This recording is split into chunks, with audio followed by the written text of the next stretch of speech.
Les images des récits de voyage rassemblés dans la base de données Viatimage permettent de réaliser de nombreux produits multimédia comme des films. Voici le col de Balme et son panorama grandiose.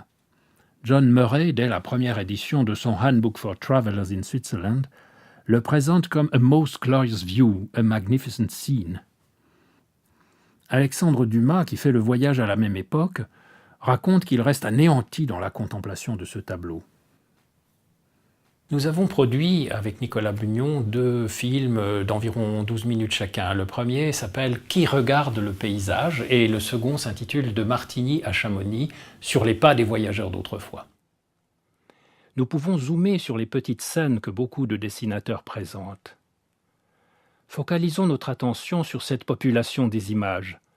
Elle en dit plus qu'on ne croit généralement. Ces personnages nous tendent un miroir du voyage. Ils nous font connaître non seulement ce qui est vu, mais aussi les manières dont le monde est vu. Le premier de ces films est une façon d'aller zoomer sur l'image, de regarder avec une loupe, en somme, les petits personnages qui sont répartis dans les images, dont on croit toujours qu'ils sont là pour l'anecdote ou pour des raisons qui consistent à mesurer la dimension du paysage par rapport à la taille humaine.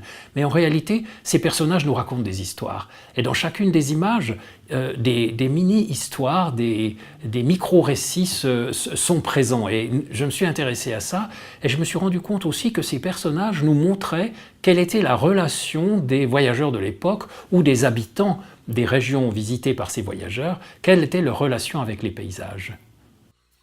Dans son itinéraire descriptif et historique de la Suisse, Adolphe Johann recommande aux voyageurs qui vont à Chamonix depuis le Valais de passer par le col de Balme lorsque le temps est beau. En revanche, s'ils partent de Chamonix, il leur suggère de prendre plutôt le chemin par Valorcine et la Tête-Noire. Alors, le deuxième film, c'est un autre aspect des recherches qu'on peut faire et des produits qu'on peut fabriquer à travers ces images et grâce à la base, c'est reconstituer des itinéraires et les sensibilités des voyageurs qui les parcouraient.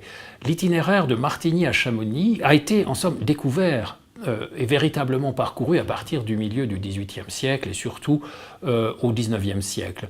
Parce que les voyageurs qui allaient à la mer de glace se rendaient très souvent ensuite dans le Valais.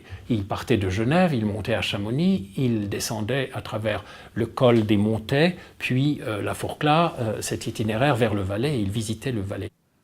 Autrefois, le chemin qui conduit vers Chamonix en suivant le cours de l'Arve côtoyait les glaciers qui descendaient jusqu'aux champs cultivés. Voici qu'on aperçoit le village de Chamonix avec l'église du prieuré. Le soir tombe lorsque le voyageur y parvient. Il y a donc là un itinéraire fréquemment utilisé et qui est riche de beauté particulière, d'une topographie particulière, de paysages particuliers avec la présence des glaciers, la présence des roches, la présence de ces cours d'eau qui ont creusé la roche comme des ciseaux de sculpteurs à des profondeurs étonnantes. Et on a des témoignages tout à fait passionnants de ces voyages. De nouveaux films sont en projet. Largement diffusés grâce aux nouvelles technologies, les films réalisés par Viaticalp sont l'exemple de produits novateurs pour le tourisme culturel. Le sentier longeait le bord du torrent, avant de remonter par des marches taillées dans le roc, souvent glissantes, dans un passage nommé le Mappa, le mauvais pas. Dans les années 1830, une galerie fut creusée dans le rocher pour faciliter ce passage. C'est la galerie de la Tête-Noire, étroite et rude, qu'on peut encore traverser aujourd'hui.